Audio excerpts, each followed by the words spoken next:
Edmund Spenser के works बारे आप अज डिस्कस करांगे। तो स्टार्ट कर देंगे अज की क्लास।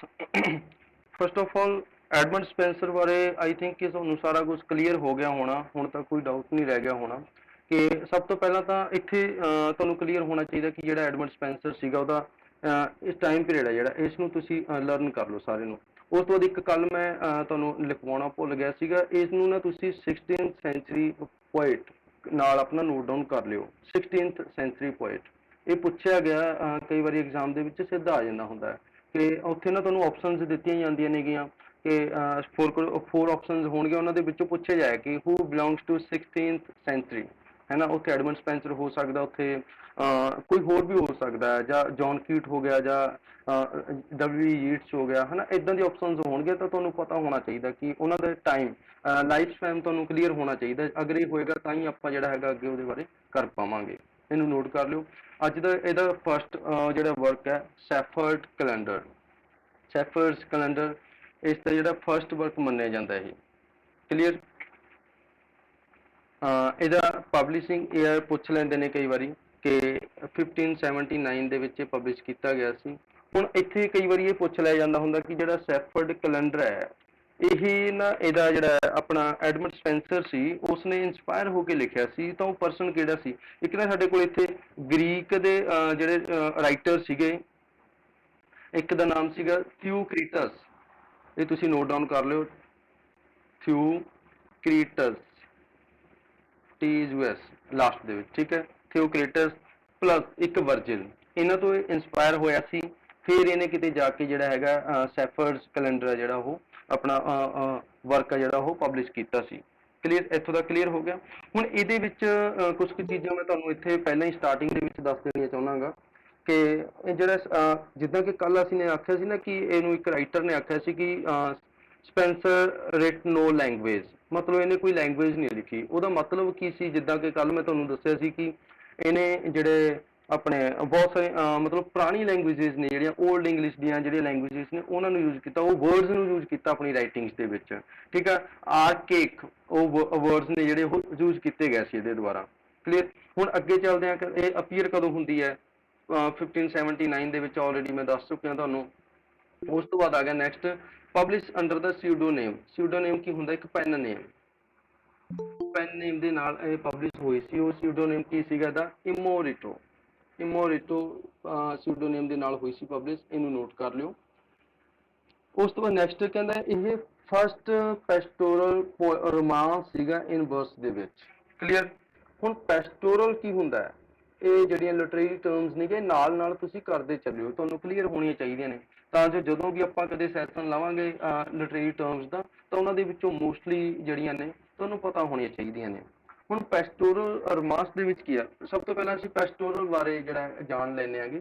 ਪੈਸਟੋਰਲ ਕੀ ਹੁੰਦਾ? ਇੱਕ ਰਾਈਟਿੰਗ ਹੁੰਦੀ ਹੈਗੀ, ਇਹ ਕੁਛ ਵੀ ਹੋ ਸਕਦਾ। ਇਹ ਤੁਹਾਡੇ ਕੋਲ ਕੋਈ ਪੋਇਮ ਹੋ ਸਕਦੀ ਹੈ, ਠੀਕ ਹੈ। ਇਹ ਕੋਈ ਤੁਹਾਡਾ ਨੋਵਲ ਹੋ ਸਕਦਾ ਹੈ ਜਾਂ ਫਿਰ ਕੋਈ ਇਹ ਤੁਹਾਡੇ ਕੋਲ ਡਰਾਮਾ ਵਗੈਰਾ ਹੋ ਸਕਦਾ, ਕੁਛ ਵੀ ਹੋ ਸਕਦਾ, ਵਟ ਐਵਰ ਲਿਟਰੇਰੀ ਕੋਈ ਵੀ ਰਾਈਟਿੰਗ। ਕਲੀਅਰ।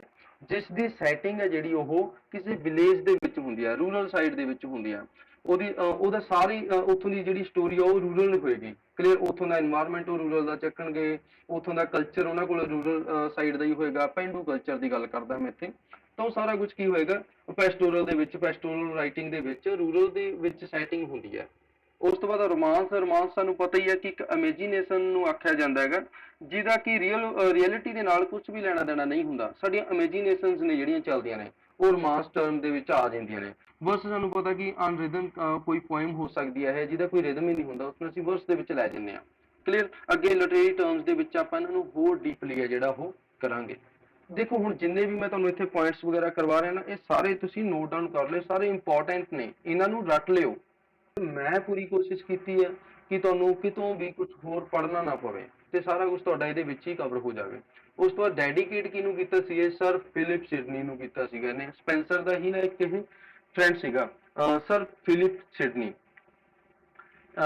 ਇਹਦੀਆਂ ਮੋਸਟਲੀ ਰਾਈਟਿੰਗਸ ਨੇ, ਇਹਦੇ ਵਰਕਸ ਨੇ ਜਿਹੜੇ ਸਪੈਂਸਰ ਦੇ, ਉਹ ਫਿਲਿਪ ਸਿਡਨੀ ਦੇ ਨਾਲ ਹੀ ਰਿਲੇਟਡ ਨੇਗੇ ਸਾਰੇ।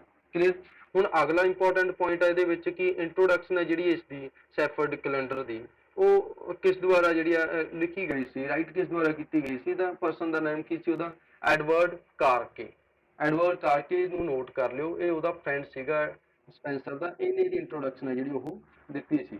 ਉਸ ਤੋਂ ਬਾਅਦ ਇੰਟਰੋਡਕਸ਼ਨ ਐਡਰੈਸਡ। ਹੁਣ ਜਿਹੜੀ ਉਹ ਇੰਟਰੋਡਕਸ਼ਨ ਇਸ ਵਰਕ ਦੀ ਲਿਖੀ ਹੋਈ ਹੈ ਉਹ ਕਿਸੇ ਹੋਰ ਨੂੰ ਐਡਰੈਸ ਕਰਦਾ। ਉਹ ਐਡਰੈਸ ਕਿਹਨੂੰ ਕੀਤੀ ਗਈ ਹੈਗੀ? ਗੈਬਰੀਅਲ ਹਾਰਵੇ ਨੂੰ। ਇਹ ਵੀ ਇੱਕ ਇਹਦਾ ਫਰੈਂਡ ਸੀਗਾ ਸਪੈਂਸਰ ਦਾ। ਹੁਣ ਦੇਖੋ ਵਰਕ ਕਿਸ ਦਾ ਹੈਗਾ? ਐਡਮੰਡ ਸਪੈਂਸਰ ਦਾ। ਉਹਦੀ ਇੰਟਰੋਡਕਸ਼ਨ ਕਿਸ ਨੇ ਜਿਹੜੀ ਲੈ ਕੇ, ਕੌਣ ਲੈ ਕੇ ਆਇਆ ਸੀ ਇੰਟਰੋਡਕਸ਼ਨ? ਲਿਖੀ ਕਿਸ ਦੁਆਰਾ ਗਈ ਸੀਗੀ? ਉਹ ਸੀਗਾ ਐਡਵਰਡ ਕਾਰਕੇ। ਐਂਡ ਉਹ ਇੰਟਰੋਡਕਸ਼ਨ ਐਡਰੈਸ ਕਿਹਨੂੰ ਕਰਦੀ ਹੈ? ਤਾਂ ਗੈਬਰੀਅਲ ਹਾਰਵੇ। ਇਹ ਪੁਆਇੰਟ ਨੇ ਜਿਹੜੇ ਇਹ ਨੋਟ ਕਰ ਲਿਓ ਤੁਸੀਂ। ਕਲੀਅਰ ਹੋ ਗਿਆ ਇੱਥੋਂ ਤੱਕ? ਹੁਣ ਨੈਕਸਟ ਅੱਗੇ ਚੱਲਦੇ ਆਂਗੇ ਆਪਾਂ। Spencer used the term sarcasm for first time. ਇਸ ਵਰਕ ਦੇ ਵਿੱਚ ਉਹਨੇ ਫਸਟ ਟਾਈਮ ਦੇ ਉੱਤੇ ਜਿਹੜੀ ਹੈ ਟਰਮ ਯੂਜ਼ ਕੀਤੀ ਸੀ, ਸਪੈਂਸਰ ਦੁਆਰਾ ਯੂਜ਼ ਕੀਤੀ ਗਈ ਸੀ। ਕਿਹੜੀ ਸੀ ਉਹ? ਸਰਕਾਜ਼ਮ। ਹੁਣ ਸਰਕਾਜ਼ਮ ਇੱਕ ਲਿਟਰੇਰੀ ਟਰਮ ਹੈ। ਇਹਦਾ ਮੀਨਿੰਗ ਹੈ ਕਿ ਡਾਇਰੈਕਟ ਅਟੈਕ।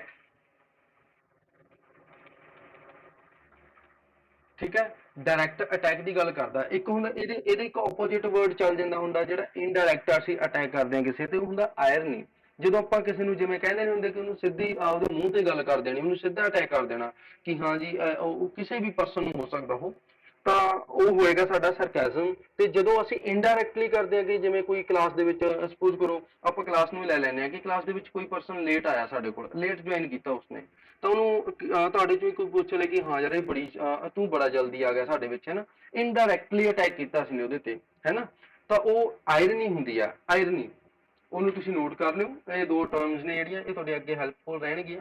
ਤਾਂ ਇਸ ਕਰਕੇ ਸਰਕੈਜ਼ਮ ਜਿਹੜਾ ਫਸਟ ਟਾਈਮ ਯੂਜ਼ ਕੀਤਾ ਗਿਆ ਸੀ ਸੈਫਰਡ ਕੈਲੰਡਰ ਦੇ ਵਿੱਚ। ਅੱਗੇ ਚੱਲਦੇ ਹੁਣ ਅਸੀਂ। ਹੁਣ ਜਿਹੜਾ ਸੈਫਰਡ ਕੈਲੰਡਰ ਹੈ ਇਹ ਕੰਸਿਸਟ ਆਫ 12 ਇਕੁਇਨੋਕਸ ਆਫਟਰ 12 ਮੰਥਸ। ਇਹ ਕਹਿੰਦਾ ਕੀ ਹੈ ਇੱਥੇ? ਹੁਣ ਇਕੁਇਨੋਕਸ ਕੀ ਹੁੰਦਾ? ਇਹ ਇੱਕ ਲਿਟਰੇਰੀ ਟਰਮ ਹੈ, ਵੀ ਤੁਸੀਂ ਨੋਟ ਕਰ ਲਿਓ। ਇਕੋਲੋਗਸ ਹੁੰਦਾ ਕਿ ਇਹ ਇੱਕ ਪੋਇਮ ਦੀ ਟਾਈਪ ਦੀ ਤਰ੍ਹਾਂ ਹੁੰਦੀ ਹੈ ਜਿਹਦੇ ਵਿੱਚ ਅਸੀਂ ਡਾਇਲੌਗਸ ਨੇ ਜਿਹੜੇ ਉਹ ਜਿਵੇਂ ਕਿ ਆਪਾਂ ਕਹਿ ਸਕਦੇ ਹਾਂ ਕਿ ਕਨਵਰਸੇਸ਼ਨ ਉਹਨਾਂ ਦੀ ਆਪਸ ਦੇ ਵਿੱਚ ਚੱਲਦੀ ਹੈ, ਡਾਇਲੌਗਸ। ਤਾਂ ਇਹ ਜਿਹੜਾ ਸੈਫਰਡ ਕੈਲੰਡਰ ਹੈ ਇਹ 12 ਇਹਦੇ ਵਿੱਚ ਇਕੋਲੋਗਸ ਨੇਗੇ, ਜਿਹੜੇ ਮਤਲਬ 12 ਡਾਇਲੌਗਸ ਨੇਗੇ। ਇਹਨੂੰ 12 ਨੂੰ ਅਸੀਂ 12 ਮੰਥ ਨੂੰ ਹੀ ਜਿਹੜੇ ਨੇ ਇਹ ਅੱਗੇ ਕਲੈਰੀਫਾਈ ਕਰਦੇ ਨੇ ਸਾਡੇ ਕੋਲ। ਜਿੱਦਾਂ ਕਿ ਜਨਵਰੀ ਤੋਂ ਲੈ ਕੇ ਅੱਗੇ ਦਸੰਬਰ ਤੱਕ ਜਿੰਨੇ ਸਾਡੇ ਕੋਲ 12 ਮੰਥ ਨੇਗੇ ਉਹ ਸਾਰੀ ਇਹਦੇ ਵਿੱਚ ਜਿਹੜੇ ਨੇ ਹੁਣ ਇਹਨੇ ਡਿਸਕਸ ਕੀਤੇ ਹੋਏ ਨੇ। ਤਾਂ ਫਸਟ ਮੰਥ ਦੇ ਵਿੱਚ ਇੰਟਰੋਡਕਸ਼ਨ ਦੀ ਗੱਲ ਕਰਦਾ ਉਹ, ਉਸ ਤੋਂ ਬਾਅਦ ਲਾਸਟ ਦੇ ਵਿੱਚ ਜਾ ਕੇ ਜਿਹੜਾ ਉਹ ਕਨਕਲੂਜਨ ਦੀ ਗੱਲ ਕਰਦਾ। ਇਹਦੇ ਬਾਰੇ ਮੈਂ ਤੁਹਾਨੂੰ ਥੋੜਾ ਜਿਹਾ ਦੱਸ ਦਿੰਨਾਗਾ ਕਿ ਜਿਹੜਾ ਸੈਫਰਡ ਕੈਲੰਡਰ ਹੈ ਇਸ ਦੇ ਵਿੱਚ ਇੱਕ ਇੰਪੋਰਟੈਂਟ ਕਰੈਕਟਰ ਹੁੰਦਾ ਹੈਗਾ ਕੋਲਿਨ ਕਲਾਊਡ। ਹੁਣ ਇਹ ਕੋਲਿਨ ਕਲਾਊਡ ਹੈ ਜਿਹੜਾ ਇਹ ਰਿਪਰੈਜ਼ੈਂਟ ਕਰਦਾ ਸਪੈਂਸਰ ਨੂੰ। ਇਹਦੇ ਵਿੱਚ ਇੱਕ ਜਿਹੜੀ ਐਲਿਜ਼ਾਬੈਥ, ਕੁਈਨ ਐਲਿਜ਼ਾਬੈਥ ਹੈ, ਉਸ ਨੂੰ ਵੀ ਇਹਨੇ ਜਿਹੜਾ ਹੈਗਾ ਐਡਰੈਸ ਕੀਤਾ ਹੋਇਆ, ਉਹ ਐਲਿਜ਼ਾ ਦੇ ਨਾਮ ਨਾਲ। ਆਪ ਹੈ ਜਿਹੜਾ ਇਹਨੂੰ ਤੁਸੀਂ ਨੋਟ ਕਰ ਲਿਓ। ਤੇ ਇੱਥੇ ਕੀ ਹੁੰਦਾ? ਹੁਣ ਫਸਟ ਮੰਥ ਦੇ ਵਿੱਚ ਦੋ ਹੋਰ ਜਿਹੜੇ ਨੇ ਇੱਥੇ ਕਰੈਕਟਰਸ ਆਉਂਦੇ ਨੇ, ਉਹ ਆਪਸ ਦੇ ਵਿੱਚ ਲੱਗੇ ਹੋਏ ਨੇ, ਹਨਾ, ਗੱਲਾਂ ਕਰਦੇ ਨੇ। ਉਸ ਤੋਂ ਬਾਅਦ ਸੈਕਿੰਡ ਦੇ ਵਿੱਚ ਹੋਰ, ਤਾਂ ਇਹਦੇ ਵਿੱਚ ਸਿਰਫ 2-3 ਜਿਹੜੇ ਨੇ, ਇੱਕ ਤਾਂ ਸਾਡੇ ਕੋਲ ਅਪ੍ਰੈਲ ਮੰਥ, ਇੱਕ ਜਨਵਰੀ, ਇੱਕ ਦਸੰਬਰ। ਇਹ 3 ਐਕੋਲੋਗਸ ਨੇ ਜਿਹੜੇ ਮੋਸਟ ਇੰਪੋਰਟੈਂਟ ਨੇ, ਇਹਨਾਂ ਨੂੰ ਤੁਸੀਂ ਲਰਨ ਕਰ ਲਿਓ। ਇਹਨਾਂ ਬਾਰੇ ਤੁਸੀਂ ਨਾ ਇੱਕ ਕੰਮ ਕਰਿਓ, ਵਿਕੀਪੀਡੀਆ ਦੇ ਉੱਪਰ ਜਾ ਕੇ ਦੀ ਸਮਰੀ ਹੈ ਜਿਹੜੀ ਉਹ ਇੱਕ ਵਾਰੀ ਤੁਸੀਂ ਆਪ ਖੁਦ ਵੀ ਪੜ੍ਹ ਲਿਓ। ਉਸ ਤੋਂ ਬਾਅਦ ਅੱਗੇ ਗੱਲ ਕਰਦੇ ਹਾਂ ਅਸੀਂ ਕਿ ਕੋਲਿਨ ਕਲਰ ਨੂੰ ਰਿਪਰੈਜ਼ੈਂਟ ਕਰਦਾ ਪਿਆ ਇਹ, ਅੱਗੇ ਡੀਲ ਕਰਦਾ ਪਿਆ ਦਿਸ ਹੋਪਲੈਸ ਜਾਂ ਫਿਰ ਅਨਰਿਕੁਇਟਡ ਲਵ ਫॉर ਹਿਸ ਬਿਲਵਡ, ਜਿਹਦਾ ਨਾਮ ਕੀ ਸੀਗਾ? ਰੋਜ਼ਾਲੈਂਡ। ਹੁਣ ਇਸ ਦੇ ਵਿੱਚ ਇਹਨੇ ਸਾਰਾ ਕੁਝ ਦੱਸਿਆ ਕਿ ਜਿਹੜੀ ਇਹਦੀ ਇੱਕ ਬਿਲਵਡ ਸੀ, ਜਿਹਨੂੰ ਇਹ ਚਾਹੁੰਦਾ ਸੀ, ਹੈ ਨਾ, ਜਿਹਨੂੰ ਇਹ ਆਪਣੀ ਲਾਈਫ ਦੇ ਵਿੱਚ ਲੈ ਕੇ ਆਉਣਾ ਚਾਹੁੰਦਾ ਸੀ, ਉਹਦੇ ਲਈ ਜਿਹੜਾ ਅਨਰਿਕੁਇਟਡ ਮਤਲਬ ਇਨਕੰਪਲੀਟ ਲਵ ਦੀ ਗੱਲ ਕਰਦਾ, ਇਹ ਉਹਦੇ ਨਾਲ ਜ਼ਿਆਦਾਤਰ ਡੀਲ ਕਰਦੀ ਆ। ਉਸ ਤੋਂ ਬਾਅਦ ਇੱਕ ਇਹਦੇ ਵਿੱਚ ਨਾ ਹੋਰ ਇਹਨੇ ਕ੍ਰਿਟੀਸਾਈਜ਼ ਕਰਤਾ ਸੀਗਾ ਰਿਲੀਜਨ ਨੂੰ। ਰਿਲੀਜਨ ਨੂੰ ਕੀਤਾ ਹੋਇਆ ਇਹਦੇ ਵਿੱਚ ਕ੍ਰਿਟੀਸਾਈਜ਼, ਮਤਲਬ ਏਵਿਲਸ ਜਾਂ ਫਿਰ ਏਵਿਲਸ ਆਫ ਚਰਚ, ਉਹਦੀ ਗੱਲ ਕਰਦਾ ਹੈ। ਇਸ ਦੇ ਵਿੱਚ ਇਹਨੇ ਕੀ ਕੀਤਾ ਹੋਇਆ ਹੁਣ ਚਰਚ ਦੇ ਵਿੱਚ ਕਿ ਜਦੋਂ ਜਿਵੇਂ ਮੈਂ ਤੁਹਾਨੂੰ ਕੱਲ ਦੱਸਿਆ ਸੀ ਸਟਾਰਟਿੰਗ ਦੇ ਵਿੱਚ ਕਿ ਜਿਹੜੀ ਐਲਿਜ਼ਾਬੈਥਨ ਏਜ ਸੀ ਇਹਨੂੰ ਗੋਲਡਨ ਏਜ ਦੇ ਨਾਂ ਨਾਲ ਜਾਣਿਆ ਜਾਂਦਾ। ਕਲੀਅਰ? ਹੁਣ ਗੋਲਡਨ ਏਜ ਕਿਉਂ ਆਖਿਆ ਜਾਂਦਾ ਇਸ ਨੂੰ? ਕਿਉਂਕਿ ਇਸ ਤੋਂ ਪਹਿਲਾਂ ਦਾ ਟਾਈਮ ਪੀਰੀਅਡ ਸੀ ਜਿਹੜਾ ਜਿੱਦਾਂ ਕਿ ਤੁਹਾਨੂੰ ਮੈਂ ਪਹਿਲਾਂ ਦੱਸਿਆ ਸੀ ਕਿ ਉਹਦੇ ਵਿੱਚ ਵਾਰਸ ਵਗੈਰਾ ਹੁੰਦੀਆਂ ਰਹਿੰਦੀਆਂ ਸੀ। ਜਦੋਂ ਹੀ ਐਲਿਜ਼ਾਬੈਥਨ ਏਜ ਆਉਂਦੀ ਹੈ ਇਹਦੇ ਵਿੱਚ ਉਹ ਸਾਰਾ ਕੁਝ ਖਤਮ ਹੋ ਗਿਆ। ਫਿਰ ਇਹਨੂੰ ਅਸੀਂ ਕਿਤੇ ਨਾ ਕਿਤੇ ਕੋਰੀਲੇਟ ਕਰ ਦਿਆਂਗੇ ਰੈਸਟੋਰੇਸ਼ਨ ਪੀਰੀਅਡ ਦੇ ਨਾਲ, ਜਿੱਦਾਂ ਕਿ ਸਪੈਂਸਰ ਨੂੰ ਕਿਹਾ ਗਿਆ ਸੀਗਾ he is the child of Renaissance, है ना। क्यों आख्या सी? क्योंकि इसने डायरैक्ट क्रिटिसाइज करता सी, टारगेट कीता जी इसने उथों दी सोसाइटी नूं, उथों दे किंग्स नूं, उथों दे जिहड़े रिलीजन नूं। हुण चर्च दे विच जिन्नियां कि बुराइयां सीगीआं, करप्शन वगैरह चलदी सी, वो सारी इहने इहदे विच जिहड़ी क्रिटिसाइज कीती हुई है डायरैक्ट ही। उस तो बाद इकोलॉग दे विच की है एप्रल, एप्रल दे विच प्रेज करदा, किस दी प्रेज करदा? क्वीन एलिजाबैथ दी, ठीक है। अगे जिद्दां कि मैं तुहानूं दस्सिया सी कि क्वीन एलिजाबैथ नूं इहने एक करैक्टर दा नाम दित्ता होया, दैट इज एलिजा। क्लीयर, इनू नोट कर लो, इनू नोट तुसी अपनी कॉपीज के उपर। नैक्सट चलता कहना in this work Spencer use the term sarcasm, ये असी कर चुके हैं ऑलरेडी कि सरकैज़म की होंगी है ना, हम डिस्कस की होनी थोड़ा टाइम पहला। उस तो बाद जिद्दां मैं तुहानूं स्टार्टिंग दे विच दस्सिया कि ये ना 12 इकोलॉग्स दे नाल ही जिहड़ा कंसिस्ट कीता गया, बनी हुई है जिहड़ी इहदी पोइम है सैफर्ड्स कैलेंडर। ਉਹਦੇ ਵਿੱਚ ਮੋਸਟ ਇੰਪੋਰਟੈਂਟ ਕਿਹੜਾ? ਇੱਕ ਤਾਂ ਜਨਵਰੀ ਨੂੰ ਤੁਸੀਂ ਲਰਨ ਕਰਨਾ, ਇੱਕ ਮਾਰਚ ਨੂੰ, ਔਰ ਸੌਰੀ ਅਪ੍ਰੈਲ ਨੂੰ ਜਿਹੜਾ ਹੈਗਾ ਤੁਸੀਂ ਤੁਹਾਨੂੰ ਪਤਾ ਹੋਣਾ ਚਾਹੀਦਾ। ਜਨਵਰੀ ਦੇ ਵਿੱਚ ਅਨਰਿਕੁਇਟਡ ਜਾਂ lost of love of Colin Clout for Rosalind, ਉਹਦੇ ਲਈ ਜਿਹੜਾ ਉਹਦਾ ਪਿਆਰ ਸੀਗਾ ਨਾ ਇਨਕੰਪਲੀਟ ਲਵ ਦੀ ਗੱਲ ਕਰਦਾ ਹੈ। ਉਸ ਤੋਂ ਬਾਅਦ ਇਹ ਆਪਾਂ ਆਲਰੇਡੀ ਕਰ ਚੁੱਕੇ ਹਾਂ ਕਿ ਅਪ੍ਰੈਲ ਦੇ ਵਿੱਚ ਉਹ ਕੁਈਨ ਐਲਿਜ਼ਾਬੈਥ ਜਿਹੜੀ ਹੈਗੀ ਆ। ਆਵਾਜ਼ ਨਹੀਂ ਆ ਰਹੀ, ਮੇਰੀ ਆਵਾਜ਼ ਨਹੀਂ ਆ ਰਹੀ ਤੁਹਾਡੇ ਤੱਕ? प्लीज यस और नो टाइप करो कमेंट सैक्शन दे विच। हुण आ रही है सर, ठीक है जी। उस तो बाद मैं एक दिसंबर की गल करदा सीगा। दिसंबर दे विच की हुंदा है, एक कनक्लूजन दिंदा उहदे विच, क्लीयर। हुण कनक्लूजन दे विच की गल करदा है, ये उहदे विच अपनी लाइफ नूं सारी एक्सप्लेन करदा गा कि हाँ जी रिपीट रिपीट तो यही है कि ਇਹਦੇ ਵਿੱਚ ਤੁਸੀਂ ਜਨਵਰੀ ਦਾ ਤੁਹਾਨੂੰ ਪਤਾ ਹੋਣਾ ਚਾਹੀਦਾ ਤੇ ਅਪ੍ਰੈਲ ਦਾ ਪਤਾ ਹੋਣਾ ਚਾਹੀਦਾ। ਅਪ੍ਰੈਲ ਮੰਥ ਦੇ ਵਿੱਚ ਪ੍ਰੇਜ਼ ਕੀਤੀ ਗਈ ਹੈ, ਜਨਵਰੀ ਦੇ ਵਿੱਚ ਆਪਣੇ ਅਨਰਿਪੀਟਡ ਲਵ ਦੀ ਗੱਲ ਕਰਦਾ, ਦਸੰਬਰ ਦੇ ਵਿੱਚ ਕਨਕਲੂਜਨ ਕੱਢਦਾ। ਹੁਣ ਕਨਕਲੂਜਨ ਕਿੱਦਾਂ ਦਾ ਕੱਢਦਾ ਇਸ ਦੇ ਵਿੱਚ ਸੈਫਰਡ ਕੈਲੰਡਰ ਦੇ ਵਿੱਚ? ਉਹ ਕਹਿੰਦਾ ਦੇਖੋ, ਕਹਿੰਦਾ ਮੈਂ ਬਚਪਨ ਦੇ ਵਿੱਚ ਆਇਆ, ਬਚਪਨ ਤੋਂ ਬਾਅਦ ਮੈਂ ਅੱਗੇ ਆਪਣੀ ਸਕੂਲਿੰਗ ਕੀਤੀ ਹੈ ਨਾ, ਤੇ ਫਿਰ ਮੈਨੂੰ ਕਹਿੰਦਾ ਕਿਸੇ ਨਾਲ ਪਿਆਰ ਹੋਇਆ, ਕਿਸੇ ਨਾਲ ਲਵ ਹੋਇਆ, ਦੈਟ ਇਜ਼ ਰੋਜ਼ਾਲੈਂਡ, ਹੈ ਨਾ। ਉਹਦੇ ਬਾਰੇ ਦੱਸਦਾ ਤੇ ਐਟ ਦੀ ਐਂਡ ਕੀ ਕਹਿੰਦਾ, ਜੇ ਕਹਿੰਦਾ ਰੋਜ਼ਾਲੈਂਡ ਨਾਲ ਮੇਰਾ ਜਿਹੜਾ ਇੱਕ ਲਵ ਸੀਗਾ ਉਹ ਅਨਰਿਕੁਇਟਡ ਇਨਕੰਪਲੀਟ ਨਾ ਹੁੰਦਾ ਤਾਂ ਸ਼ਾਇਦ ਮੈਂ ਇੰਨੀਆਂ ਸੋਹਣੀਆਂ ਸੋਹਣੀਆਂ ਜਿਹੜੀਆਂ ਪੋਇਮਸ ਨੇ ਜਾਂ ਇੰਨੀ ਸੋਹਣੀ ਮੈਂ ਪੋਇਟਰੀ ਨਾ ਲਿਖ ਪਾਉਂਦਾ, ਹੈ ਨਾ। ਤਾਂ ਕਿਤੇ ਨਾ ਕਿਤੇ ਇਸ ਚੀਜ਼ ਨੂੰ ਆਪਣਾ ਪੋਜ਼ਿਟਿਵ ਪੁਆਇੰਟ ਮੰਨਦਾ ਕਿ ਹਾਂ ਜੇ ਰੋਜ਼ਾਲੈਂਡ ਮੈਨੂੰ ਮਿਲ ਜਾਂਦੀ ਤਾਂ ਸ਼ਾਇਦ ਮੇਰੇ ਕੋਲ ਪੋਇਟਰੀ ਇਦਾਂ ਦੀ ਨਹੀਂ ਹੋਣੀ ਸੀ। ਤਾਂ ਇਹਦੇ ਵਿੱਚ ਇਦਾਂ ਦੀ ਸੈਫਰਡ ਕੈਲੰਡਰ ਦੇ ਵਿੱਚ ਹੋਰ ਜ਼ਿਆਦਾ ਕੁਝ ਨਹੀਂ ਹੈਗਾ, ਇੰਨਾ ਕੁ ਬਹੁਤਾ ਤੁਹਾਡੇ ਲਈ ਸਫੀਸ਼ੀਐਂਟ ਰਹੇਗਾ। ਉਸ ਤੋਂ ਬਾਅਦ ਅਸੀਂ ਗੱਲ ਕਰਦੇ ਅੱਗੇ ਕੰਪਲੇਂਟਸ। ਕੰਪਲੇਂਟਸ ਇਹਦਾ ਨੈਕਸਟ ਵਰਕ ਆ, ਜਿਸ ਦੇ ਵਿੱਚ ਤਕਰੀਬਨ ਕਲੈਕਸ਼ਨ ਆਫ 9 ਪੋਇਮਸ ਨੇਗੀਆਂ ਇਹਦੇ ਵਿੱਚ। ਇਹਨੂੰ ਨੋਟ ਕਰ ਲਿਓ, 1590 ਦੇ ਵਿੱਚ ਜਿਹੜੀ ਇਹ ਪਬਲਿਸ਼ ਹੋਈ ਸੀ। ਇਹਦਾ ਟਾਈਟਲ ਇੰਪੋਰਟੈਂਟ ਆ, complaints containing sundry small poem of the world vanity. ਇਹ ਨੋਟ ਕਰ ਲਿਓ ਤੁਸੀਂ।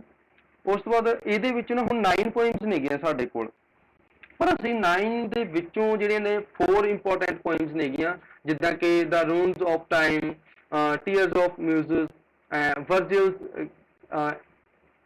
ਜੈਂਟ। ਇਹਨੂੰ ਇਹ ਸਪੈਲਿੰਗ ਸੈੱਟ ਕਰ ਲਿਓ ਤੁਸੀਂ, GANT ਕਰ ਲਿਓ, ਕਲੀਅਰ। ਉਸ ਤੋਂ ਬਾਅਦ ਨੈਕਸਟ ਮਦਰ ਹਬਰਡ ਸਟੀਲ। ਇਹਨਾਂ ਨੂੰ ਹੁਣ ਅਸੀਂ ਅੱਗੇ ਇੱਕ ਇੱਕ ਕਰਕੇ ਕਰਾਂਗੇ। ਸਭ ਤੋਂ ਪਹਿਲਾਂ ਰੂਨਸ ਆਫ ਟਾਈਮ।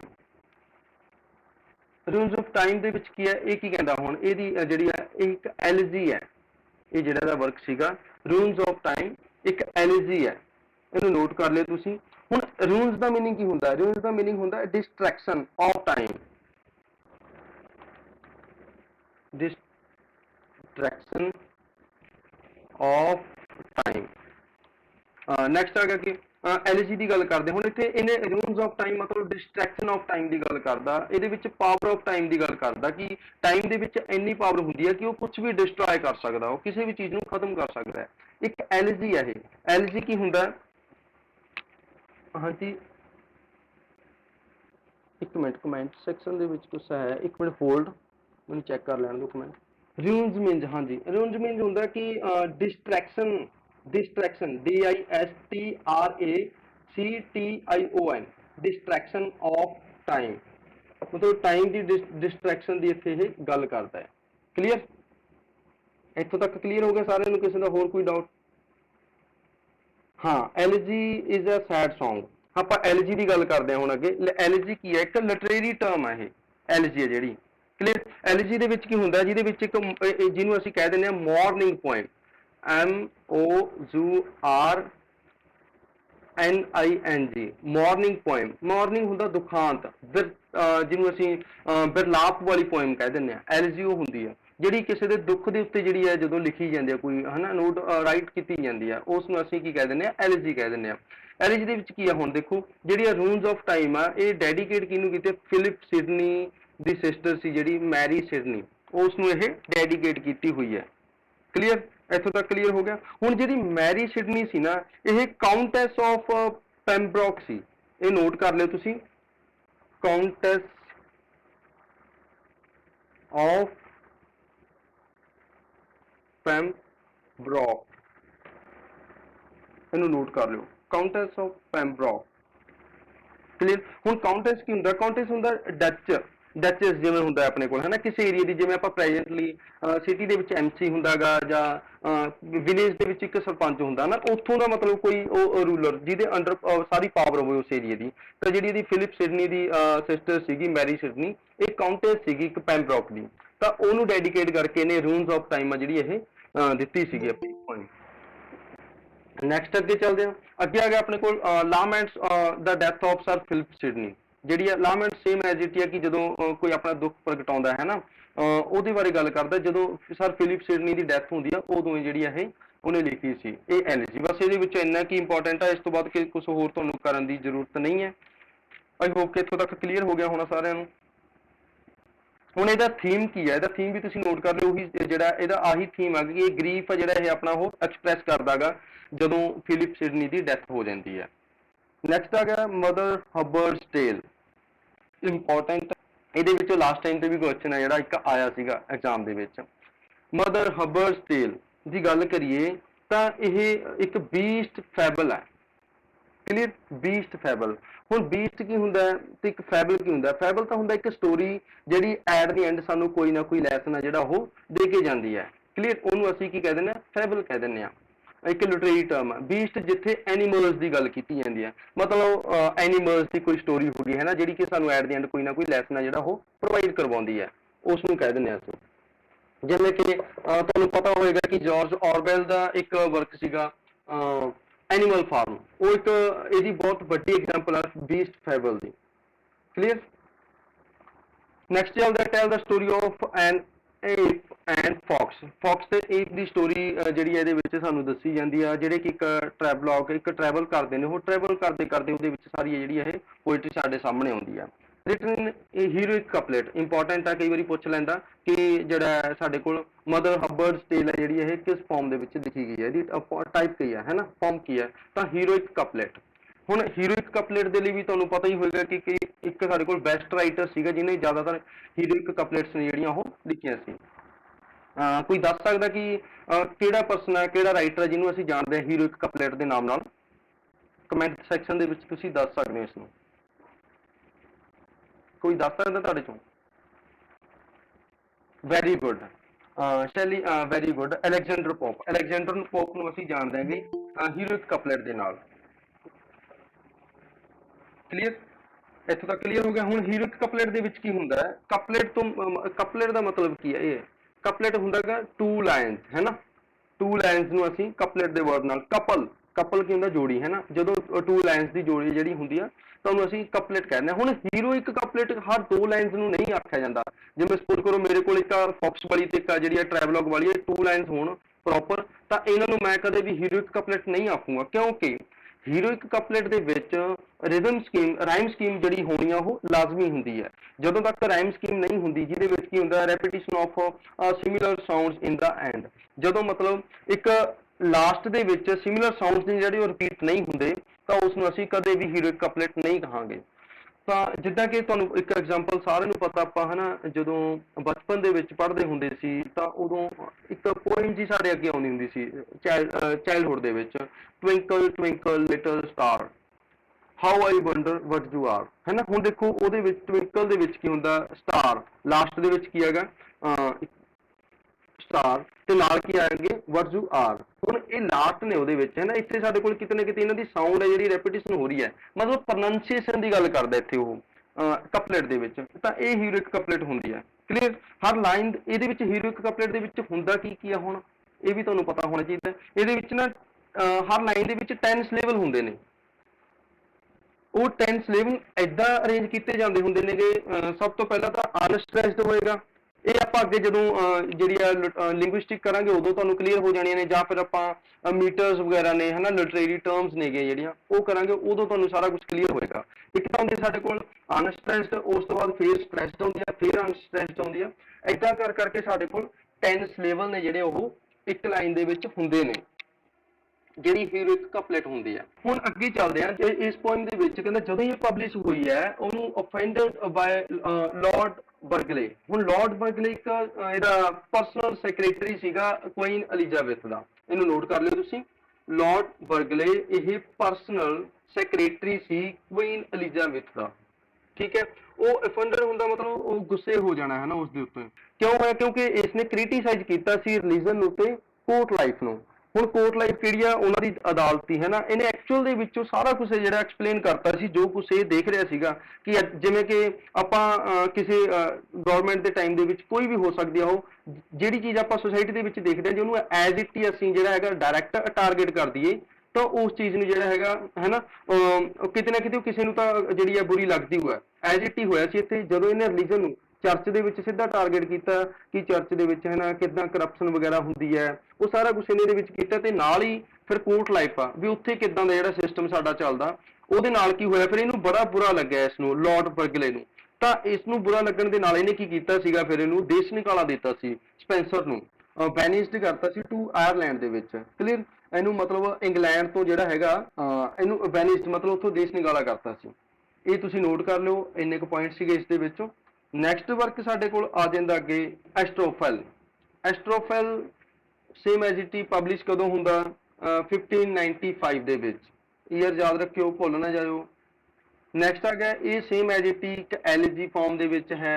ਇਹ lament of the death of Philip Sidney. Philip Sidney ਦੀ ਡੈਥ ਦੇ ਉੱਪਰ ਜਿਹੜੀ ਹੈ ਇਹ ਜਿਹੜੀ ਪੋਇਮ ਹੈ ਇਹ ਲਿਖੀ ਗਈ ਸੀ, ਇਹਦਾ ਵਰਕ ਸੀ। ਇਹਦਾ ਇੰਪੋਰਟੈਂਟ ਜਿਹੜਾ ਅਗਲਾ ਪੁਆਇੰਟ ਹੈ ਕਿ ਪੈਸਟੋਰਲ ਪੋਇਮ ਸੀਗੀ ਇਹ।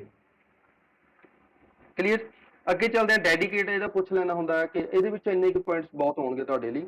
Dedicated to Sidney's wife Frances Walsingham. ਇਹਨੂੰ ਨੋਟ ਕਰ ਲਿਓ। ਫਰਾਂਸ ਵਾਲਸਿੰਗਮ ਨੂੰ ਜਿਹੜੀ ਹੈ ਇਹ ਡੈਡੀਕੇਟ ਕੀਤੀ ਹੋਈ ਸੀ, ਜਿਹੜੀ ਕਿ ਕਾਊਂਟੈਸ ਸੀਗੀ ਆਫ ਇਸੈਕਸ, ਹੈ ਨਾ। ਜਿਵੇਂ ਕਿ ਇਹਦੀ ਜਿਹੜੀ ਸਿਸਟਰ ਸੀਗੀ ਸਿਡਨੀ ਦੀ, ਉਹ ਕਾਊਂਟੈਸ ਸੀਗੀ ਆਫ ਪੈਮਬਰੋਕ ਦੀ। ਕਲੀਅਰ? ਇਹ ਜਿਹੜੀ ਹੈਗੀ ਕਾਊਂਟੈਸ ਆਫ ਐਸੈਕਸ। ਇਹ ਤੁਹਾਨੂੰ ਵੈਸੇ ਇੰਨਾ ਜ਼ਿਆਦਾ ਇੰਪੋਰਟੈਂਟ ਨਹੀਂ ਹੈ, ਪਰ ਫਿਰ ਵੀ ਤੁਹਾਨੂੰ ਪਤਾ ਹੋਣਾ ਚਾਹੀਦਾ ਹੈ, ਕਈ ਵਾਰੀ ਪੁੱਛ ਲੈਂਦਾ। ਜਾਂ ਫਿਰ ਤੁਹਾਡੇ ਚੋਂ ਹੋ ਸਕਦਾ ਕਿ ਆਉਣ ਵਾਲੇ ਟਾਈਮ ਦੇ ਵਿੱਚ ਤੁਸੀਂ ਲੈਕਚਰਰ ਕੇਡਰ ਦੀ ਤਿਆਰੀ ਕਰੋਗੇ ਤਾਂ ਉੱਥੇ ਤੁਹਾਡੇ ਲਈ ਬਹੁਤ ਹੈਲਪਫੁਲ ਹੋਣਗੇ ਸਾਰੇ ਪੁਆਇੰਟਸ। ਜੇ ਕੋਈ ਯੂਜੀਸੀ ਨੈਟ ਦੀ ਵੀ ਕਰਦਾ ਤਾਂ ਉਹਨਾਂ ਲਈ ਵੀ ਮੈਨੂੰ ਲੱਗਦਾ ਕਿ ਕਾਫੀ ਹੈਲਪਫੁਲ ਰਹਿਣਗੇ ਇਹ ਸਾਰੇ ਪੁਆਇੰਟਸ। ਮਾਸਟਰ ਕੇਡਰ ਨੂੰ ਲੈ ਕੇ ਤਾਂ ਹੋਣਗੇ ਹੋਣਗੇ। ਨੈਕਸਟ ਵਰਕ ਆ ਗਿਆ ਸਾਡੇ ਕੋਲ ਐਮੋਰਿਟੀ। ਨੈਕਸਟ ਵਰਕ ਕੀ ਹੈ? ਐਮੋਰਿਟੀ। ਇਹ ਵੀ ਸੇਮ ਐਜ਼ ਟੀ 1595 ਦੇ ਵਿੱਚ ਇਹ ਪਬਲਿਸ਼ ਕੀਤੀ ਗਈ ਸੀ। ਹੁਣ ਐਮੋਰਿਟੀ ਕੀ ਹੈ? ਇਹ ਇੱਕ ਕਲੈਕਸ਼ਨ ਜਾਂ ਸੀਕੁਐਂਸ ਆਫ 89 ਸੋਨੈਟਸ। ਹੁਣ ਇੱਥੇ ਇੱਕ ਕਨਫਿਊਜ਼ਨ ਕ੍ਰੀਏਟ ਹੁੰਦੀ ਹੈ। ਬਹੁਤ ਸਾਰੇ ਮੈਨੇ ਸੋਰਸਸ ਪੜ੍ਹੇ ਨੇ, ਬੁੱਕਸ ਦੇ ਵਿੱਚ ਦੇਖਿਆ ਕਿ ਉਹਨਾਂ ਨੇ ਜਿਹੜਾ ਹੈਗਾ ਇਹ 88 ਦੇ ਨਾਲ ਜਿਹੜਾ ਦਿੱਤਾ ਹੋਇਆ ਕਿ ਜਿਹੜੀ ਕਲੈਕਸ਼ਨ ਆਫ 88 ਸੋਨੈਟ ਸੀਗੀਆਂ ਜਿਹੜੀਆਂ ਐਮੋਰਿਟੀ ਦੇ ਵਿੱਚ। ਪਰ ਕਈ ਵਾਰੀ ਸੋਰਸਸ ਦੇ ਵਿੱਚ ਜਿਹੜਾ ਮੈਨੂੰ ਕੌਨਫੀਡੈਂਸ਼ੀਅਲ ਲੱਗਦਾ ਉਹ 89 ਸੀਗਾ। ਇਹਨੂੰ ਤੁਸੀਂ ਨੋਟ ਕਰ ਲਿਓ। ਕਦੇ ਵੀ ਐਗਜ਼ਾਮੀਨਰ ਇੱਥੇ ਹੁਣ ਐਗਜ਼ਾਮ ਦੇ ਵਿੱਚ ਸਿੱਧਾ ਨਹੀਂ ਪੁੱਛੂਗਾ ਤੁਹਾਨੂੰ ਕਿ 89 ਔਰ 88 ਨੇ ਜਿਹੜੀਆਂ ਇਹ ਦੋ ਆਪਸ਼ਨਸ ਦੇ ਵਿੱਚ ਹੋਣ, ਤਾਂ ਉੱਥੇ ਕਿਤੇ ਨਾ ਕਿਤੇ ਅਲੱਗ-ਅਲੱਗ ਹੋਣਗੇ, ਇਹਨਾਂ ਦੇ ਵਿੱਚ ਗੈਪ ਹੋਏਗਾ। ਤਾਂ ਤੁਸੀਂ ਦੋਨੋਂ ਹੀ ਨੋਟ ਕਰਕੇ ਰੱਖੋ, ਜਿਹੜੀ ਵੀ ਐਗਜ਼ਾਮ ਦੇ ਵਿੱਚ ਪੁੱਛੀ ਜਾਂਦੀ ਹੈ ਤਾਂ ਤੁਸੀਂ ਜਿਹੜਾ ਹੈਗਾ ਉਹਦਾ ਉੱਥੇ ਆਨਸਰ ਉਹ ਟਿਕ ਕਰਕੇ ਆ ਜਾਓ। ਨੈਕਸਟ ਹੈਗਾ ਕਿ ਐਮੋਰਿਟੀ ਇਜ਼ ਦਾ ਇਟਾਲੀਅਨ ਵਰਡ। ਇਹ ਐਮੋਰਿਟੀ ਕੀ ਆ? ਹੁਣ ਕਹਿੰਦਾ ਇੱਕ ਇਟਾਲੀਅਨ ਵਰਡ ਹੈ ਜਿਹਦਾ ਮਤਲਬ ਕੀ ਹੈ ਲਿਟਲ ਲਵ ਗਿਫਟ ਜਾਂ ਫਿਰ ਲਿਟਲ ਲਵ ਪੋਇਮ। ਕਲੀਅਰ? ਇਹਨੂੰ ਨੋਟ ਕਰ ਲਿਓ ਤੁਸੀਂ। ਉਸ ਤੋਂ ਬਾਅਦ ਇਹਦੇ ਵਿੱਚ ਸੇਮ ਐਜ਼ ਇਟ ਹੀ ਹੈ ਕਿ ਇਹਨੇ ਆਪਣੀ ਜਿਹੜੀ ਹੈ ਇਹ ਡੈਡੀਕੇਟ ਕੀਤੀ ਹੋਈ ਆਪਣੀ ਬਿਲਵਡ ਨੂੰ, ਐਲਿਜ਼ਾਬੈਥ ਬੋਇਲ ਨੂੰ। ਕਲੀਅਰ? ਹੁਣ ਇੱਥੇ ਨੈਕਸਟ ਅੱਗੇ ਅਸੀਂ ਗੱਲ ਕਰ ਲੈਂਦੇ ਆ ਇਹਦੀ ਰਾਈਮ ਸਕੀਮ ਦੀ। ਹੁਣ ਰਾਈਮ ਸਕੀਮ ਹੈ ਜਿਹੜੀ ਇਹ ਸਪੈਂਸਰੀਅਨ ਸਟੈਂਜਾ ਦੇ ਨਾਲ ਹੀ ਜਾਣੀ ਜਾਂਦੀ ਹੈ, ਕਿਉਂਕਿ ਇਨਵੈਂਟ ਇਹਨੇ ਕੀਤੀ ਸੀ ਸਪੈਂਸਰ ਨੇ। ਇਸ ਤੋਂ ਬਾਅਦ ਕਿਤੇ ਨਾ ਕਿਤੇ ਇਹ ਜਿਹੜੀ ਹੈਗੀ ਆ ਮੈਚ ਕਰਦੀ ਹੈ ਉਹਦੇ ਸਟਾਈਲ ਨੂੰ, ਸ਼ੇਕਸਪੀਅਰ ਦੇ ਸਟਾਈਲ ਨੂੰ। ਕਲੀਅਰ? ਸ਼ੇਕਸਪੀਅਰ ਦਾ ਸਟਾਈਲ ਤੁਹਾਨੂੰ ਪਤਾ ਹੋਏਗਾ ਕਿ ਏ ਬੀ ਸੀ ਡੀ ਹੈ ਨਾ, ਉਹਦਾ ਏ ਬੀ ਨੈਕਸਟ ਆ ਗਿਆ ਸੀ ਡੀ ਈ ਐਫ ਅੱਗੇ ਆ ਗਿਆ ਜੀ।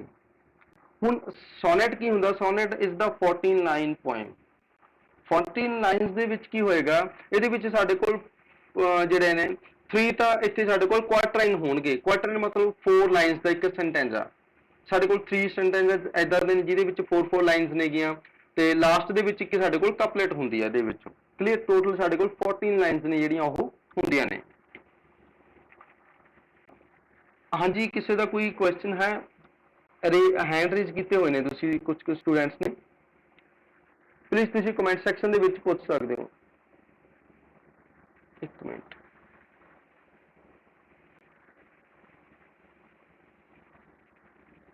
क्या आप क्या करवा रहे हो?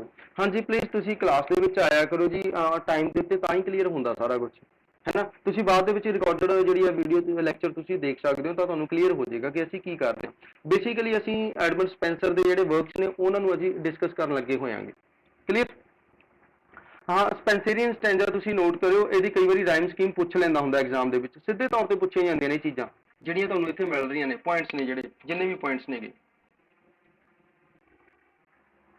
ਹੁਣ ਇਹਦੇ ਵਿੱਚ ਕੀ ਹੈ? ਇਸ ਜਿਹੜੀ ਇਹਦੇ ਪੋਇਮ ਆ ਐਮੋਰਿਟੀ ਕਲੈਕਸ਼ਨ ਆ ਜਿਹੜੀ ਇਸ ਦੇ ਵਿੱਚ ਇਹਨੇ ਕੀ ਕੀਤਾ ਹੋਇਆ? ਇਹਦੇ ਵਿੱਚ ਇਹਨੇ ਜਿਹੜਾ ਰਾਈਟਰ ਹੈ ਸਾਡਾ ਐਡਮੰਡ ਸਪੈਂਸਰ, ਇਹਨੇ ਕੰਪੇਅਰ ਕੀਤਾ ਹੋਇਆ ਆਪਣੇ ਆਪ ਨੂੰ ਬੁੱਕ ਦੇ ਨਾਲ। ਫਸਟ ਦੇ ਵਿੱਚ, ਹੈ ਨਾ, ਪਹਿਲੇ 4 ਲਾਈਨਸ ਦੇ ਵਿੱਚ ਕੀ ਕਰਦਾ? ਕੰਪੇਅਰ ਕਰਦਾ ਆਪਣੇ ਆਪ ਨੂੰ ਕਿਸੇ ਬੁੱਕ ਦੇ ਨਾਲ। ਤਾਂ ਉਹਦੇ ਵਿੱਚ ਕੀ ਕਹਿੰਦਾ? ਕਹਿੰਦਾ ਕਿ ਜਿਹੜੀ ਮੇਰੀ ਬਿਲਵਡ ਹੈ ਨਾ, ਉਹ ਮੈਨੂੰ ਆਪਣੇ ਹੈਂਡਸ ਦੇ ਵਿੱਚ ਹੋਲਡ ਕਰਕੇ ਰੱਖੇ, ਲਿਲੀ ਵਾਈਟ ਹੈਂਡਸ ਦੇ ਵਿੱਚ ਹੋਲਡ ਕਰੇ ਤੇ ਮੈਨੂੰ ਰੀਡ ਕਰੇ ਤੇ ਮੈਨੂੰ ਪੜ੍ਹੇ, ਹੈ ਨਾ। ਤਾਂ ਉਦਾਂ ਦੀ ਜਿਹੜੀ ਆਪਣੇ ਇੱਥੇ ਫੀਲਿੰਗਸ ਨੇ ਜਿਹੜੀਆਂ ਉਹ ਐਕਸਪ੍ਰੈਸ ਕਰਦਾ ਇਹਦੇ ਵਿੱਚ। ਹੁਣ ਅੱਗੇ ਇੱਕ ਪੁਆਇੰਟ ਹੋਰ ਨੋਟ ਕਰ ਲਿਓ ਤੁਸੀਂ। ਇੱਕ ਤਾਂ ਸਾਡੇ ਕੋਲ ਅਸੀਂ ਨੇ ਕਰੀ ਹੈਗੀ ਪਹਿਲੀ ਪੁਆਇੰਟ ਸੀ ਜਿਹੜੀ ਐਸਟ੍ਰੋਫਿਲ, ਹੈ ਨਾ, ਐਮੋਰਿਟੀ ਤੇ ਐਪੀਥੈਲਮੀਅਮ।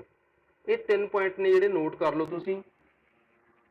ਐਸਟ੍ਰੋ ਫਿਲ ਇੱਕ ਹੋ ਗਈ ਸਾਡੀ, ਐਮੋਰਿਟੀ ਜਿਹੜੀ ਆ ਹੁਣ ਕਰਦੇ ਆ, ਤੇ ਲਾਸਟ ਵਾਲੀ ਹੈਗੀ ਸਾਡੀ ਐਪੀਥੈਲਮੀਅਮ। ਐਪੀਥੈਲਮੀਅਮ, ਇਹਨੂੰ ਤੁਸੀਂ ਨੋਟ ਕਰ ਲਿਓ। ਹੁਣ ਇਹ ਇਹਨਾਂ ਦਾ ਕਈ ਵਾਰੀ ਈਅਰ ਪੁੱਛ ਲੈਂਦਾ ਹੁੰਦਾ ਕਿ ਉੱਥੇ ਤੁਹਾਨੂੰ ਕੀ ਹੋਏਗਾ ਕਿ which is not published in the same year, ਹਨਾ, ਜਾਂ 1595। ਤਾਂ ਉਹ ਕਿਹੜੀ ਬੁੱਕ ਹੈਗੀ, ਹੈ ਨਾ, ਜਿਹੜੀ ਪਬਲਿਸ਼ ਨਹੀਂ ਹੋਈ। ਤਾਂ ਉੱਥੇ ਤੁਹਾਨੂੰ 3 ਆਪਸ਼ਨਸ ਇਹ ਮਿਲਣਗੀਆਂ, ਐਸਟ੍ਰੋਫਿਲ ਮਿਲੇਗੀ, ਐਪੀਥੈਲਮੀਅਮ ਮਿਲੇਗੀ, ਤੇ ਨਾਲ ਹੀ ਐਮੋਰਿਟੀ ਮਿਲੇਗੀ, ਹੈ ਨਾ। ਤੇ ਲਾਸਟ ਦੇ ਵਿੱਚ ਕੋਈ ਹੋਰ ਆਪਸ਼ਨ ਹੈ ਜਿਹੜੀ ਤੁਹਾਨੂੰ ਉਹ ਐਗਜ਼ਾਮੀਨਰ ਦੇ ਦੂਗਾ ਐਗਜ਼ਾਮ ਦੇ ਵਿੱਚ, ਜਿਹੜੀ ਕੀ ਹੈ ਇਹਨਾਂ ਦੇ ਸੇਮ ਈਅਰ ਦੇ ਨਾਲ ਪਬਲਿਸ਼ ਨਹੀਂ ਕੀਤੀ ਹੋਈ। ਕਲੀਅਰ? ਤਾਂ ਇਹਨੂੰ ਨੋਟ ਕਰ ਲਿਓ ਤੁਸੀਂ। ਇਹ ਵੀ ਪੁਆਇੰਟ ਇੱਥੋਂ ਬਣ ਜਾਂਦਾ ਕੁਐਸਚਨ। ਨੈਕਸਟ ਵਨ ਇਜ਼ ਕਿ ਐਪੀਥੈਲਮੀਅਮ। ਐਪੀਥੈਲਮੀਅਮ ਸੇਮ ਐਜ਼ ਇਟ ਇਨ 1595 ਦੇ ਵਿੱਚ ਪਬਲਿਸ਼ ਕੀਤੀ ਗਈ ਹੈ।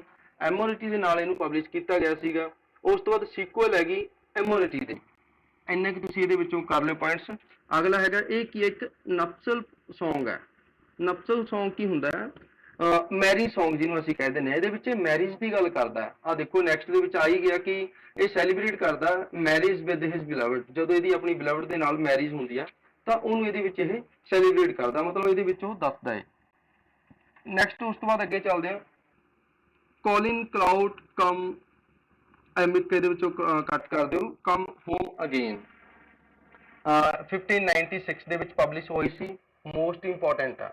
ਜਿੱਦਾਂ ਕਿ ਤੁਹਾਨੂੰ ਪਤਾ, ਇਸ ਤੋਂ ਪਹਿਲਾਂ ਸਾਨੇ ਜਿਹੜਾ ਸੈਫਰਡ ਕੈਲੰਡਰ ਰੀਡ ਕੀਤਾ ਸੀ, ਮਦਰ ਹਬਰਡ ਟੇਲ ਦੇਖਿਆ ਸੀ। ਜਦੋਂ ਇਹਨੂੰ ਵੈਨਿਸਡ ਕਰਤਾ ਸੀਗਾ ਇੰਗਲੈਂਡ ਦੇ ਵਿੱਚੋਂ, ਆਇਰਲੈਂਡ ਚੱਲ ਗਿਆ ਸੀ ਇਹ। ਉਸ ਤੋਂ ਬਾਅਦ ਜਦੋਂ ਇਹ ਦੁਬਾਰਾ ਫਿਰ 1591 ਦੇ ਵਿੱਚ ਇਹ ਆਉਂਦਾ, ਵਾਪਸ ਆਉਂਦਾਗਾ ਲੰਡਨ ਦੇ ਵਿੱਚ, ਸੌਰੀ, ਤਾਂ ਉਦੋਂ ਫਿਰ ਕੀ ਕਰਦਾ, ਵਿਜ਼ਿਟ ਦੇ ਵਿੱਚ ਇਹਨੇ ਆਪਣੀ ਇਹ Colin Clout come home again, ਮਤਲਬ ਕੋਲਿਨ ਕਲਾਊਡ ਤੁਹਾਨੂੰ ਜਿੱਦਾਂ ਕਿ ਦੱਸਿਆ ਇਹਨੇ ਆਪਣੇ ਆਪ ਨੂੰ ਐਕਸਪ੍ਰੈਸ ਕੀਤਾ ਹੋਇਆ। ਤੇ ਉਸ ਤੋਂ ਬਾਅਦ ਕਮ ਹੋਮ ਅਗੇਨ ਮਤਲਬ ਦੁਬਾਰਾ ਵਾਪਸੀ ਆਈ ਹੈ ਇਹਦੇ, ਹੁਣ ਆਪਣੇ ਘਰ ਦੇ ਵਿੱਚ ਦੁਬਾਰਾ ਵਾਪਸ ਪਰਤਿਆ। ਸੇਮ ਜਦੋਂ ਹੁਣ ਇਹ ਆਪਣੀ ਗੱਲ ਕਰਦਾ ਕਿ ਹੈ ਨਾ, ਪਹਿਲਾਂ ਵੈਨਿਸਡ ਕਰਤਾ, ਫਿਰ ਇਹ ਉੱਥੇ ਵਿਜ਼ਿਟ ਕਰਦਾ ਲੰਡਨ ਦੇ ਵਿੱਚ। ਤਾਂ ਜੀ ਇੱਥੋਂ ਕਲੀਅਰ ਹੁੰਦਾ ਕਿ ਇਹ ਕੀ ਇੱਕ ਆਟੋਬਾਇਓਗ੍ਰਾਫਿਕਲ ਪੈਸਟੋਰਲ ਪੋਇਮ ਆ। ਪੈਸਟੋਰਲ ਹਮੇਸ਼ਾ ਉਹੀ ਪੋਇਮ ਹੁੰਦੀ ਜਿਹੜੀ ਰੂਰਲ ਦੇ ਵਿੱਚ ਸੈਟਿੰਗ ਹੁੰਦੀ ਆ। ਤੇ ਇਹਦਾ ਹੀਰੋ ਤੁਸੀਂ ਨੋਟ ਕਰ ਲਿਓ, ਹੀਰੋ ਕੀ ਹੁੰਦਾ, ਇੱਕ ਸੈਫਰਡ ਹੁੰਦਾ ਹੈ। ਕਲੀਅਰ? ਉਸ ਤੋਂ ਬਾਅਦ ਡੈਡੀਕੇਟ ਸਰ ਵਾਲਟਰ ਰੀਲੇ ਨੂੰ ਕੀਤੀ ਹੋਈ ਹੈ ਇਹ। ਕਲੀਅਰ? ਅੱਗੇ ਆ ਗਿਆ ਸਾਡੇ ਕੋਲ ਪ੍ਰੋਥੈਲਮੀਅਨ। ਐਪੀਥੈਲਮੀਅਮ ਤੋਂ ਬਾਅਦ ਪ੍ਰੋਥੈਲਮੀਅਨ 1596 ਦੇ ਵਿੱਚ ਇਹਨੂੰ ਪਬਲਿਸ਼ ਕੀਤਾ ਗਿਆ। ਉਸ ਤੋਂ ਬਾਅਦ ਸੇਮ ਐਜ਼ ਇਟ ਕਿ ਇਹ ਇੱਕ ਨਪਚਲ ਸੌਂਗ ਹੈ, ਮੈਰਿਜ ਦਾ ਸੌਂਗ ਹੈ, ਜਿਹਦੇ ਵਿੱਚ ਇਹ ਸੈਲੀਬ੍ਰੇਟ ਕਰਦਾ Elizabeth Somerset and Catherine Somerset. ਇਹਨਾਂ ਦੋਨਾਂ ਦੀ ਜਿਹੜੀਆਂ ਨੇ ਟਵਿਨਸ ਹੁੰਦੀਆਂ ਨੇ, ਇਹਨਾਂ ਦੀ ਜਿਹੜੀ ਆ ਮੈਰਿਜ ਦੀ ਗੱਲ ਕਰਦਾ ਇਹ। ਉਸ ਤੋਂ ਬਾਅਦ ਇਹਦੇ ਵਿੱਚ ਨਾ ਦੇਖੋ, ਫਸਟ ਟਾਈਮ ਸਾਨੂੰ ਇਹਦੇ ਵਿੱਚ ਇੱਕ ਚੀਜ਼ ਮਿਲਦੀ ਹੈ ਕਿ ਇੱਥੇ ਡਿਸਕ੍ਰਿਪਸ਼ਨ ਜਿਹੜਾ ਸਾਨੂੰ ਮਿਲਦਾ ਹੈਗਾ ਰਿਵਰ ਥੇਮਸ ਦਾ। ਕਲੀਅਰ। ਰਿਵਰ ਜਿਹੜੀ ਥੇਮਸ ਹੈ ਇਹਦਾ ਡਿਸਕ੍ਰਿਪਸ਼ਨ ਮਿਲਦਾ ਹੈ। ਇਹ ਇੱਕ ਬੜੀ ਪਵਿੱਤਰ ਜਿਹੜੀ ਮੰਨੀ ਜਾਂਦੀ ਹੈ, ਉਹਨਾਂ ਦੀ ਹੌਲੀ ਰਿਵਰ ਮੰਨੀ ਜਾਂਦੀ ਹੈ ਇੰਗਲੈਂਡ ਦੇ ਵਿੱਚ, ਉਹਦਾ ਜ਼ਿਕਰ ਇੱਥੇ ਕੀਤਾ ਗਿਆ। ਟੀਐਸ ਏਲੀਅਟ ਆ, ਇਹਨੇ ਆਪਣੇ ਵੇਸਟਲੈਂਡ ਦੇ ਵਿੱਚ ਯੂਜ਼ ਕੀਤੀ ਹੈ, ਜਿਹੜਾ ਕਿ 1922 ਦੇ ਵਿੱਚ ਪਬਲਿਸ਼ ਕੀਤਾ ਗਿਆ ਸੀ। Sweet Thames run softly till I end my song, ਕਹਿੰਦਾ ਜਦੋਂ ਤੱਕ ਮੈਂ ਆਪਣਾ ਸੌਂਗ ਹੈ ਜਿਹੜਾ ਉਹ ਖਤਮ ਨਹੀਂ ਨਾ ਕਰ ਲੈਂਦਾ, ਪਲੀਜ਼ ਤੂੰ ਸੌਫਟਲੀ ਚੱਲ, ਕਹਿੰਦਾ ਤੂੰ ਬੜਾ ਸਲੋ ਚੱਲ, ਤੂੰ ਵੀ ਮੇਰਾ ਸੌਂਗ ਹੈ ਜਿਹੜਾ ਸੁਣਦੀ ਜਾ ਨਾਲ ਨਾਲ, ਹੈ ਨਾ। ਤਾਂ ਇਹਨੇ ਉਹ ਜਿਹੜੀ ਹੈ ਲਾਈਨ ਇੱਥੇ ਮੈਂਸ਼ਨ ਕੀਤੀ ਹੋਈ ਆ। ਇਹਨੂੰ ਮਾਡਰਨ ਐਪਿਕ ਮੰਨਿਆ ਜਾਂਦਾ। ਇਹ ਜਦੋਂ ਅਸੀਂ ਅੱਗੇ ਕਰਾਂਗੇ ਤਾਂ ਉਦੋਂ ਦੁਬਾਰਾ ਵੀ ਆਏਗਾ, ਪਰ ਫਿਰ ਵੀ ਤੁਸੀਂ ਆਪਣੀ ਇਨਫੋਰਮੇਸ਼ਨ ਦੇ ਲਈ ਇਹਨੂੰ ਜਿਹੜਾ ਹੈਗਾ ਨੌਲੇਜ ਦੇ ਲਈ ਲਿਖ ਸਕਦੇ ਹੋ। ਡਿਸਕ੍ਰਿਪਸ਼ਨ ਦੇ ਵਿੱਚ ਇਹਨੇ ਜੋਬ ਤੇ ਲੀਡਰ ਦੀ ਮਿੱਥ ਹੈ ਜਿਹੜੀ ਉਹ ਯੂਜ਼ ਕੀਤੀ ਹੋਈ ਹੈ, ਇਹ ਨਾ ਤੁਸੀਂ ਭੁੱਲਿਓ। ਸ਼ਾਇਦ ਤੁਹਾਨੂੰ ਯਾਦ ਹੋਣਾ ਕਿ ਇੱਕ ਲਿਟਰੇਚਰ ਦੇ ਵਿੱਚ ਆਉਂਦਾ ਹੈ ਸਾਡੇ ਕੋਲ ਰਾਈਟਰ W.B. Yeats, ਇਹ ਨੋਟ ਕਰ ਲਿਓ, W.B. Yeats, ਜਿਸ ਨੇ ਇੱਕ ਆਪਣਾ ਵਰਕ ਲਿਖਿਆ ਸੀ ਲੇਡਾ ਐਂਡ ਸਵਾਨ, ਹੈ ਨਾ। ਉਸ ਵਰਕ ਦੇ ਵਿੱਚ ਲੇਡਾ ਐਂਡ ਸਵਾਨ, LEDA, ਲੇਡਾ ਐਂਡ ਸਵਾਨ, ਉਹਦੇ ਵਿੱਚ ਇਹਨੇ ਕੰਪੇਅਰ ਕੀਤਾ ਹੋਇਆ ਨਾ ਗੋਡ ਨੂੰ ਸਵਾਨ ਦੇ ਨਾਲ, ਇੱਕ ਹੰਸ ਦੇ ਨਾਲ। ਉਹ ਤੁਸੀਂ ਇਹ ਸਟੋਰੀ ਸ਼ਾਇਦ ਪੜ੍ਹੀ ਵੀ ਹੋਣੀ ਆ। ਜਦੋਂ ਫਿਰ ਉਹ ਲੇਡਾ ਦੇ ਨਾਲ ਆਉਂਦਾ ਹੈ ਨਾ, ਉਸ ਤੋਂ ਬਾਅਦ ਉਹਨਾਂ ਦਾ ਇੱਕ ਬੇਬੀ ਹੁੰਦੀ ਹੈਗੀ, ਇੱਕ ਗਰਲ ਜਿਹੜੀ ਬਰਥ ਹੁੰਦਾ ਉਸਦਾ, ਜਿਹੜੀ ਹੈਲਨ ਦੇ ਨਾਮ ਨਾਲ ਜਾਣੀ ਜਾਂਦੀ ਹੈ ਬਾਅਦ ਦੇ ਵਿੱਚ। ਫਿਰ ਇੱਕ ਟਰੋਜਨ ਵਾਰ ਹੈ ਜਿਹੜੀ ਉਹ ਹੈਲਨ ਦੇ ਨਾਂ ਨਾਲ ਹੁੰਦੀ ਹੈ ਨਾ, ਉਹਦੇ ਕਰਕੇ ਹੀ ਟਰੋਜਨ ਵਾਰ ਹੋਈ ਹੈ, ਜਿਹੜੀ ਕਿ ਤਕਰੀਬਨ 10 ਈਅਰ ਤੱਕ ਜਿਹੜੀ ਉਹ ਚੱਲੀ ਸੀ। ਤਾਂ ਟਰੋਏ ਤੇ ਗ੍ਰੀਕ ਦੇ ਵਿਚਕਾਰ ਉਹ ਜਦੋਂ ਵਾਰ ਹੋਈ ਸੀਗੀ, ਤਾਂ ਇਹ ਉਹਦੀ ਥੋੜੀ ਜਿਹੀ ਮਿਥ ਮੰਨੀ ਜਾਂਦੀ ਹੈਗੀ ਇਹ, ਕਿ ਲੇਡਾ ਐਂਡ ਸਵਾਨ ਦੀ ਜਿਹੜੀ ਹੈ W.B. Yeats ਨੇ ਬੜੀ ਵਧੀਆ ਐਕਸਪਲੇਨ ਕੀਤੀ ਹੋਈ ਹੈ। ਇਹ ਜਦੋਂ ਆਪਾਂ ਪੜਾਂਗੇ W.B. Yeats ਨੂੰ, ਉਦੋਂ ਇਹਦੇ ਬਾਰੇ ਆਪਾਂ ਪੂਰਾ ਡਿਟੇਲ ਦੇ ਵਿੱਚ ਕਰ ਲਾਂਗੇ ਸਾਰੇ ਜਾਣੇ। ਇਹ ਸੀਗਾ ਸਾਡਾ ਅੱਜ ਦਾ ਲੈਕਚਰ, ਜਿਸ ਦੇ ਵਿੱਚ ਅਸੀਂ ਨੇ ਜਿਹੜੇ ਐਡਮੰਡ ਸਪੈਂਸਰ ਦੇ ਕਾਫੀ ਸਾਰੇ ਵਰਕਸ ਨੇ ਉਹ ਡਿਸਕਸ ਕੀਤੇ ਨੇ ਡਿਟੇਲ ਦੇ ਵਿੱਚ। ਆਈ ਹੋਪ ਕਿ ਤੁਹਾਨੂੰ ਇੱਥੋਂ ਤੱਕ ਇਹਨਾਂ ਦਾ ਸਾਰਾ ਕੁਝ ਹੈ ਜਿਹੜਾ ਉਹ ਕਲੀਅਰ ਹੋ ਗਿਆ ਹੋਣਾ।